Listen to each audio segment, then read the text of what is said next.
The Magical Balloon and the Adventure of the New House. Part 4. Elsa! Chase! Miles! Harvey couldn't believe his eyes. Come and look at this!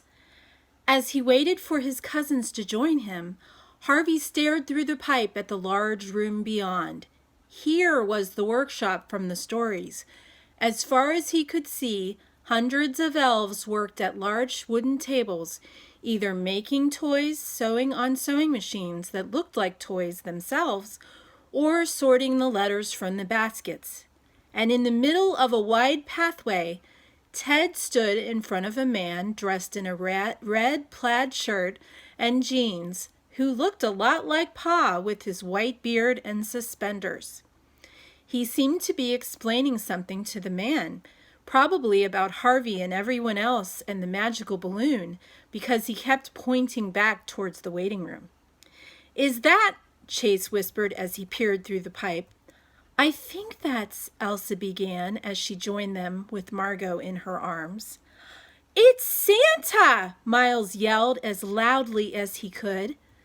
The workshop elves stopped working. Every single one of them turned to stare at the pipe, and the 4 children, 5 if you count Margot, watching them from the other side. Harvey couldn't hear what Santa said, but Ted hurried back to the waiting room and ran inside. You didn't wait," he panted, as if he'd run for miles. "Here, sit down," Elsa said, as they all climbed down from the chair. "Catch your breath." Ted shook his head. I'm supposed to bring you to the boss," he said. "Please follow me. And don't touch anything."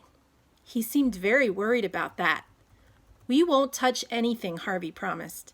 "He said you were my responsibility." Ted didn't look very happy. "And if you get into trouble, it would be my fault." "We won't get into trouble," Elsa promised. "We promise," Chase said. "Promise," Miles said. Ted looked at them. "Okay," he said. "I guess, but I'm already in trouble, so I really don't want to get into more trouble." "Why are you in trouble?" Harvey asked. Ted mumbled something and turned away from them. "We couldn't hear you," Chase said. I used to be in charge of the chocolate treats," Ted said a little louder. "The big thing this year was supposed to be hot chocolate bombs.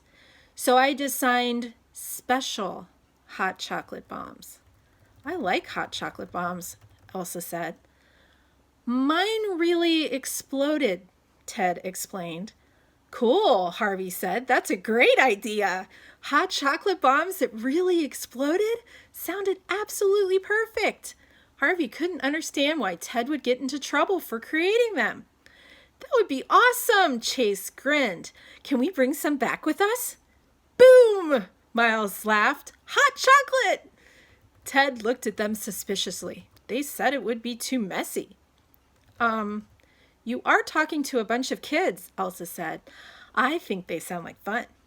Ted looked a little less worried now. "You do?" he asked. "Really?" "Really," Harvey said. "It might be messy, but it would be fun." "Would you mind telling that to the boss?" Ted asked hopefully. "And maybe I could get my old job back." "We wouldn't mind at all," Elsa assured him, and they followed Ted through the doorway and into the workshop. Santa's workshop. And Santa was the boss.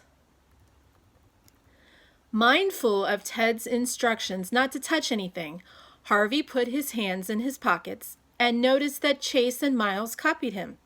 Elsa was holding Margot, and Clara stuck by Elsa, so they very quietly followed Ted down the pathway, past all of the working elves, who fell silent and stared at them as they passed.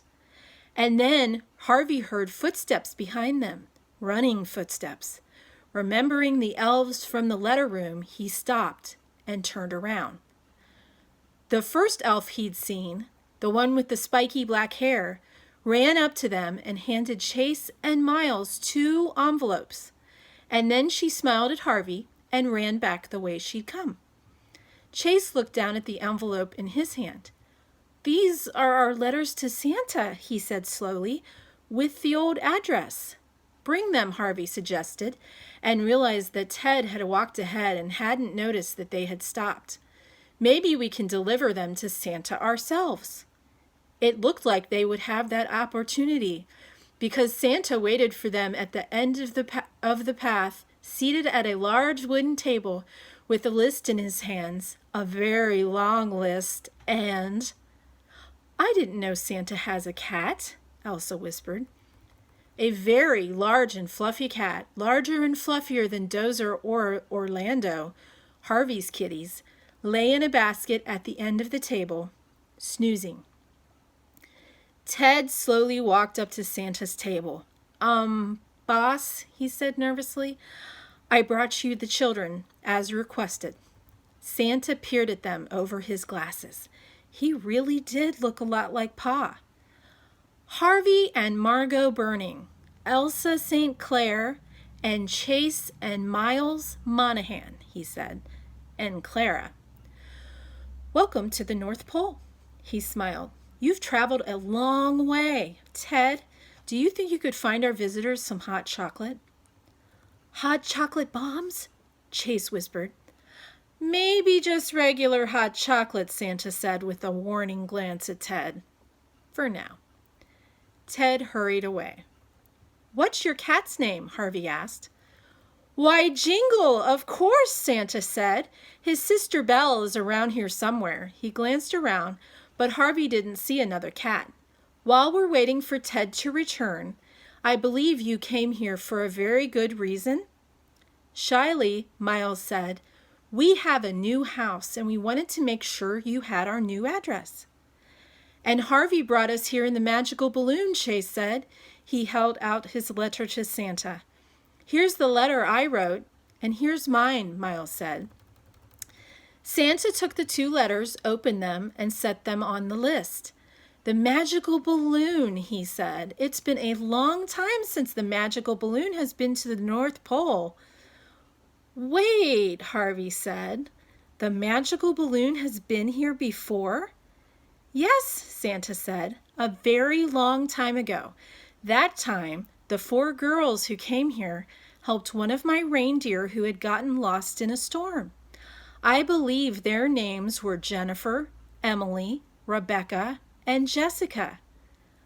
"My mom?" Chase asked. "My mom?" Elsa asked. "Mommy?" Miles said. "My mommy?" Harvey asked. "And Auntie too?" "Mama!" Margot said. "The very same," Santa said and smiled. He picked up a pen shaped like a large feather and dipped the tip of it into a bottle of ink. "Now, what is your new address?" Chase and Miles. "I can do it," Miles said. "Go ahead," Chase told him, and Miles told Santa their new address. Santa wrote it down, then placed the feather pen back into its holder. "Ah, here's Ted with the hot chocolate." Ted had a tray filled with marshmallows and mugs and delicious hot chocolate, along with whipped cream and sprinkles. Margot was too young for hot chocolate, but Ted had thought of her too and brought her a cookie. There was a cookie shaped like a bone for Clara, even, that smelled like peanut butter. Harvey saw Ted give Chase a large sack that looked like it was filled with boxes. Chase didn't open it, so Harvey didn't ask him what it was, but he had a good idea. And they all drank their hot chocolate and probably ate too many marshmallows. "You know," Santa said, "it might look like we're behind, but each and every new address will be added to the list. We've never missed one yet, and we've been delivering presents for a very long time." Ted opened his mouth as if he wanted to argue, but then closed it again. "After all," Santa said, "there's still 2 weeks until Christmas." "Thank you for seeing us," Harvey said politely, "and thank you for the hot chocolate." He paused. "We really think that hot chocolate bombs that really explode are a great idea." "Really?